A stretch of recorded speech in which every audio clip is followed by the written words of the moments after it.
Hello friends, आज हम discuss करेंगे IFRS 15 revenue from contracts with customers.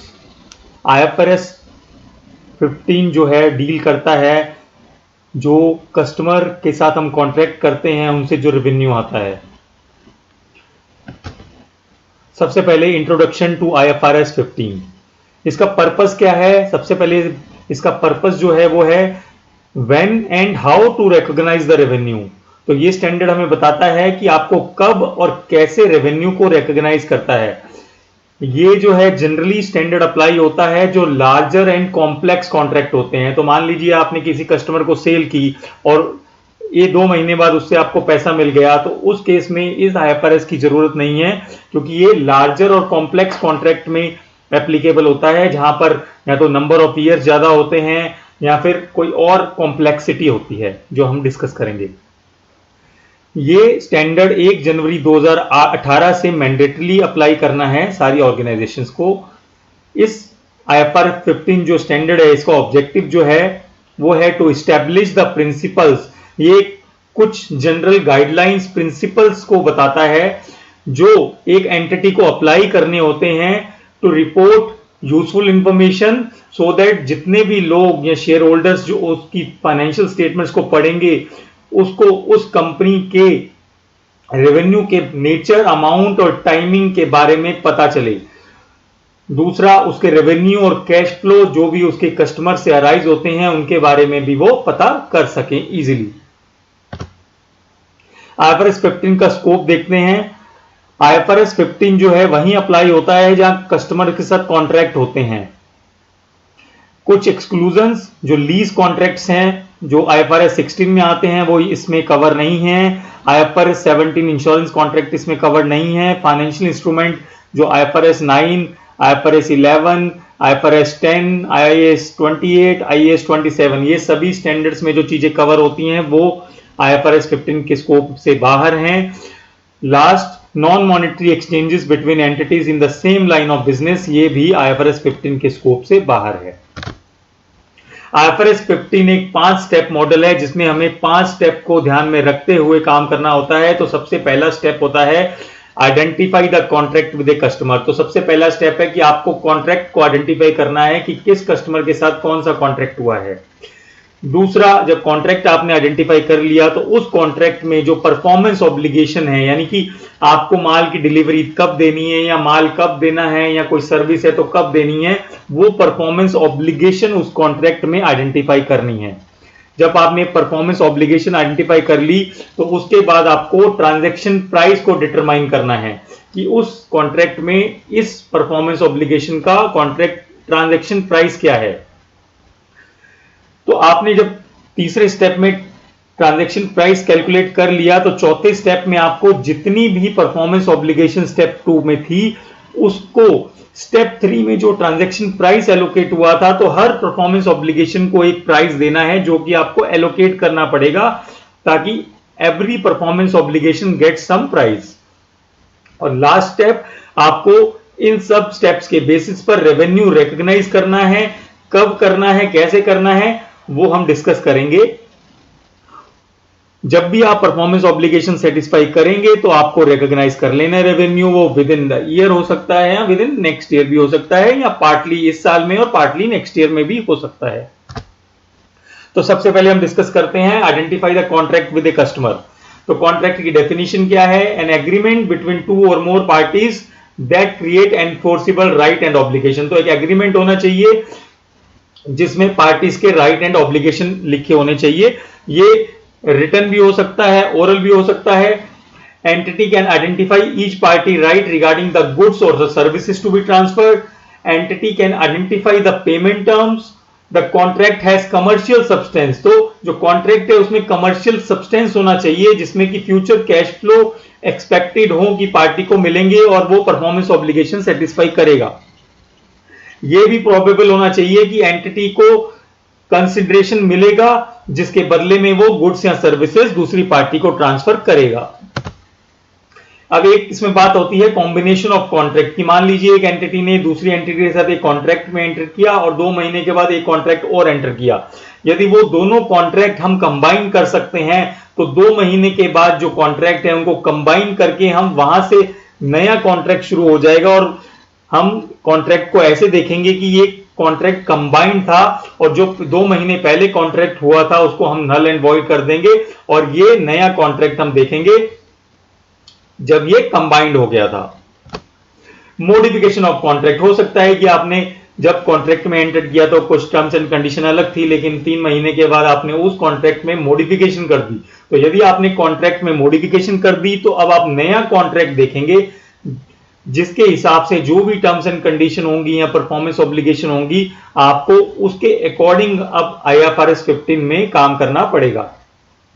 मैं इनकी डिटेल में नहीं जा रहा हूं, आप ये पढ़ सकते हैं तो आपको ये क्लियर हो जाएगा, लेकिन मैं जो इसका क्रक्स है वो आपको दे रहा हूं। इसमें बहुत जरूरी एक चीज होती है कि जो गुड्स और सर्विसेज हैं कॉन्ट्रैक्ट में वो डिस्टिंक्ट होनी चाहिए और सेपरेटली आइडेंटिफाई होनी चाहिए। तो ये लिस्ट है गुड्स और सर्विसेज की जो इसमें कवर होती हैं। अब स्टेप 2 होता है आइडेंटिफाई द परफॉर्मेंस ऑब्लिगेशन। जब भी आप कॉन्ट्रैक्ट में एंटर करते हैं तो एंटिटी को पता होता है कि कौन सी गुड्स या सर्विसेज उन्होंने प्रॉमिस की है दूसरी एंटिटी को डिलीवर करने के लिए और आपको उसमें से आइडेंटिफाई करना है। तो फॉर एग्जांपल जब आप एक रेफ्रिजरेटर खरीदते हैं तो उसमें जो LG की कंपनी एज्यूम कर लीजिए, LG की कंपनी एक तो आपको फ्रिज सप्लाई करती है और उसके साथ साथ 5 साल की वारंटी भी देती है।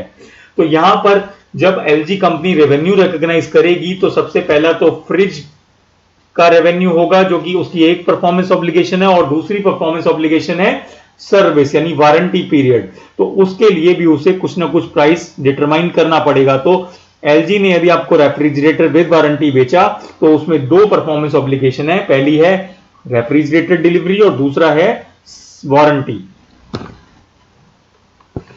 ये जो परफॉर्मेंस ऑब्लिगेशन है ये कॉन्ट्रैक्ट में एक्सप्लिसिटली लिखी भी हो सकती है और ये इंप्लिसिट भी हो सकती है बेस्ड ऑन उस इंडस्ट्री के प्रिंसिपल और पॉलिसीज के हिसाब से।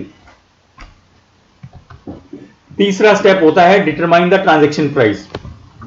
तो अब आपको कॉन्ट्रैक्ट से जो ट्रांजैक्शन प्राइस है उसे डिटरमाइन करना है। ट्रांजैक्शन प्राइस अलग अलग टाइप के होते हैं, जैसे फिक्स भी हो सकता है, वेरिएबल। यदि उस कॉन्ट्रैक्ट में कुछ फाइनेंसिंग कंपोनेंट है यानी कि उसकी पेमेंट 3 साल बाद होनी है और आपको पता है कि कुछ उसमें इंटरेस्ट कंपोनेंट है तो वो इंटरेस्ट कंपोनेंट आप घटा लेंगे और उसके बाद जो प्राइस बचेगा वही आपका ट्रांजैक्शन प्राइस माना जाएगा। यदि ट्रांजैक्शन प्राइस में आपको कोई नॉन कैश कंसिडरेशन मिलता है तो उसे आपको एज पर IFRS 13 फेयर वैल्यू पे वैल्यू करना पड़ेगा और उस वैल्यू को आप कंसीडर करेंगे कि ये आपका ट्रांजैक्शन प्राइस है। अब चौथा स्टेप होता है कि एलोकेट द ट्रांजैक्शन प्राइस। जो भी ट्रांजैक्शन प्राइस आपने डिटरमाइन किया है स्टेप 3 में उसे जो स्टेप 2 में आपने 2 या 3 या जितनी भी परफॉर्मेंस ऑब्लिगेशन डिटरमाइन की थी उनके ऊपर एलोकेट करना है। तो जैसे कि मैंने एग्जांपल लिया था रेफ्रिजरेटर और वारंटी का, तो मान लीजिए रेफ्रिजरेटर जो आपको बेचा गया था 35,000 रुपए का बेचा गया था इंक्लूडिंग वारंटी। तो यहां पर 2 परफॉर्मेंस ऑब्लिगेशन है, पहला रेफ्रिजरेटर और दूसरा वारंटी। तो अब LG कंपनी को ये देखना पड़ेगा कि यदि उन्होंने रेफ्रिजरेटर ना बेचा होता तो वारंटी के लिए सिर्फ वो कितना प्राइस चार्ज करते। तो मान लीजिए वारंटी के लिए वो 3,000 रुपए चार्ज करते, तो अब परफॉर्मेंस ऑब्लिगेशन पे जो प्राइस एलोकेट होगा वो होगा रेफ्रिजरेटर का रेवेन्यू माना जाएगा 32,000 और वारंटी के लिए 3,000। तो इस तरह से ईच परफॉर्मेंस ऑब्लिगेशन पे एक प्राइस एलोकेट करना पड़ेगा जो कि उस इंडस्ट्री या कंपनी पर एप्लीकेबल होता है। 5वां स्टेप है आप रिकॉग्नाइज करना पड़ेगा रेवेन्यू। मान लीजिए यही LG का एग्जांपल हम मानते हैं, तो जैसे ही रेफ्रिजरेटर की डिलीवरी होगी 32,000 rupees LG as a revenue recognise कर लेगा और जो 3,000 रुपए बचे हुए हैं क्योंकि उसे नेक्स्ट 5 साल में वारंटी सर्विस देनी है तो उस 3,000 रुपए को वो एज ए लायबिलिटी शो करेगा अपनी फाइनेंशियल स्टेटमेंट में और हर साल 3,000 डिवाइड बाय 5 ईयर्स यानी हर साल वो 600 रुपए एज ए रेवेन्यू रिकॉग्नाइज करता रहेगा और इस तरह पूरे 5 साल के बाद वो पूरे 35,000 रुपए रिकॉग्नाइज हो जाएंगे, 32,000 पहले साल में और 600 रुपए हर साल में based on warranty period. Contract cost, इसमें कुछ और भी इंपॉर्टेंट बातें दी हुई हैं IFRS 15 में। Incremental cost of obtaining contract, तो मान लीजिए जब आप कस्टमर से कॉन्ट्रैक्ट ले रहे थे तो आपको कुछ खर्चा करना पड़ा, जैसे sales commission, legal fees, bonus देना पड़ गया एम्प्लॉइज को, तो इन खर्चों को IFRS 15 कहता है कि कैपिटलाइज कर दीजिए और इन्हें कॉन्ट्रैक्ट पीरियड पर एमोर्टाइज कीजिए, यानी कि P&L में चार्ज करते रहिए। तो मान लीजिए LG वाला एग्जांपल लेते हैं, किसी सेल्समैन ने आपको वो कॉन्ट्रैक्ट दिलाया था, तो उसका जो बोनस आपने एम्प्लॉय को दिया था उसे आप कैपिटलाइज करिए और ओवर 5 इयर्स आप उसे खर्चे में डालते रहिए प्रोपोर्शनेटली। इसी प्रकार यदि उस कॉन्ट्रैक्ट को फुलफिल करने के लिए आपको कुछ कॉस्ट इंकर करनी पड़ रही है जो कि IAS 2, IAS 16, IAS 38 में कवर नहीं है, तो उसे भी आप एमोर्टाइज कर सकते हैं यदि IFRS 15 की टर्म्स एंड कंडीशन मेट होती हैं। तो एक एग्जांपल हम देखते हैं कंस्ट्रक्शन कंपनी का। XYZ construction company enters into a contract with a client to build a commercial building for $1 million. The contract duration is 2 years. XYZ construction company incurs various costs to fulfill the contract, including material, labor and overhead. तो ये सारी जो खर्चा है आपको ये capitalise कर सकते हैं और ओवर द पीरियड एमोर्टाइज कर सकते हैं। इसके बाद IFRS 15 बात करता है प्रेजेंटेशन और डिस्क्लोजर की। तो ये प्रेजेंटेशन और डिस्क्लोजर देना होता है उस ऑर्गेनाइजेशन को जो IFRS 15 अप्लाई कर रही है। When either party to a contract has performed, an entity shall present the contract in the statement of financial position as a contract asset or a contract liability. तो जब भी contract में कोई party perform करती है तो उसे अपनी फाइनेंशियल स्टेटमेंट में शो करना पड़ता है कि वो उसकी कॉन्ट्रैक्ट एसेट बन चुकी है या वो उसकी कॉन्ट्रैक्ट लायबिलिटी बन चुकी है, depending on the relationship between the entity performance and the customer payment. Entity shall present any unconditional rights to consideration separately as a receivable. और जो डिस्क्लोजर्स हैं वो हैं disaggregation of revenue, contract balances, जो भी कोई कस्टमर के साथ कॉन्ट्रैक्ट है उन सब के बैलेंसेस दिखाने पड़ेंगे आपको, रिसीवेबल कितना है, कॉन्ट्रैक्ट एसेट कितना है, कॉन्ट्रैक्ट लायबिलिटी कितना है, किस किस कॉन्ट्रैक्ट में कितनी परफॉर्मेंस ऑब्लिगेशन है, सिग्निफिकेंट जजमेंट और चेंज इन जजमेंट, कोई भी आपने वारंटी या एक्सेट्रा किसी भी कंडीशन के लिए कोई जजमेंट्स लिए थे उनके बारे में आपको डिस्क्लोज करना पड़ेगा, और कितनी आपने एसेट रिकॉग्नाइज की है टू फुलफिल ए कॉन्ट्रैक्ट, जो अभी हमने डिस्कस किया था। तो ये सारे डिस्क्लोजर एंटिटी को प्रेजेंट करने पड़ते हैं। 2-3 एग्जांपल हम देखते हैं जिससे आपको और क्लियर हो जाएगा। पहला है सॉफ्टवेयर लाइसेंस का example. Tech Corp enter into a contract with a customer to provide software implementation services and 2 years of maintenance. The total contract price is $1,20,000 with $80,000 allocated to implementation services and $40,000 to maintenance. The implementation is expected to take 6 months. तो आप देखिए आप revenue कैसे recognise करेंगे। जो software implement करना है उसका 6 महीने का पीरियड है, तो $80,000 का कॉन्ट्रैक्ट था, उसको 6 से डिवाइड करेंगे यानी 13,333 ईच मंथ वो रिकॉग्नाइज कर सकते हैं रेवेन्यू। और दूसरा जो मेंटेनेंस सर्विसेज है उसका कॉन्ट्रैक्ट 2 साल का है यानी 24 महीने, तो $40,000 डिवाइड बाय 24 मंथ, सो $1,666 ये भी रेवेन्यू रिकॉग्नाइज कर सकते हैं for maintenance services every month.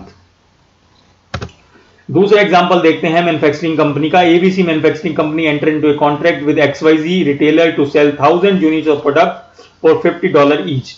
Additionally, ABC manufacturing company will provide a free 1-year warranty for any defects in the product. The standalone selling price of 1-year warranty is $5 per unit. तो stand alone यदि वो warranty बेचते हैं तो $5 charge करते हैं। तो अब सबसे पहला तो हमने कॉन्ट्रैक्ट आइडेंटिफाई कर लिया, दूसरे पर परफॉर्मेंस ऑब्लिगेशन आइडेंटिफाई की जो कि है प्रोडक्ट बेचना, और दूसरा है वारंटी। तो 2 परफॉर्मेंस ऑब्लिगेशन है। तीसरा हमने डिटरमाइन करना है ट्रांजैक्शन प्राइस जो कि है $50। चौथा स्टेप हमें एवरी परफॉर्मेंस ऑब्लिगेशन को वो प्राइस एलोकेट करना है। तो अब वो प्राइस एलोकेट कैसे होगा, टोटल जो प्राइस चार्ज किया था वो $50 किया था, जो एलोकेशन होगा वो $50 डिवाइड बाय 55, क्योंकि अगर वो इंडिविजुअली बेचते तो $50 का प्रोडक्ट बेचते हैं और $5 का वारंटी, तो जो प्रोडक्ट का प्राइस है वो हो गया 50 डिवाइड बाय 55 इंटू 50,000 यूनिट यानी 45,454, और जो वारंटी का प्राइस हो गया 5 डिवाइड बाय 55 इंटू $50,000 $4,545। तो रेवेन्यू कैसे रिकॉग्नाइज होगा, जो 45,454 का जो रेवेन्यू है प्रोडक्ट सेलिंग का, वो जैसे ही प्रोडक्ट डिलीवर होंगे वो रिकॉग्नाइज कर सकते हैं। और जो वारंटी का जो रेवेन्यू है उसे वारंटी पीरियड यानी जितना टोटल रेवेन्यू है उसे डिवाइड बाय 12 मंथ, उसके हिसाब से मंथली बेसिस पर वो रिकॉग्नाइज कर सकते हैं। आपको इस बारे में कोई भी क्वेश्चन हो या कोई भी इशू हो, आप मुझे कमेंट में पूछ सकते हैं। आशा करता हूं आपको IFRS 15 क्लियर हुआ होगा और आप इसे और भी लोगों से शेयर करेंगे। यदि आपको ये इंफॉर्मेशन अच्छी लगे तो और लोगों से शेयर करें, चैनल को सब्सक्राइब करें, लाइक करें और कमेंट जरूर करें। Thank you so much.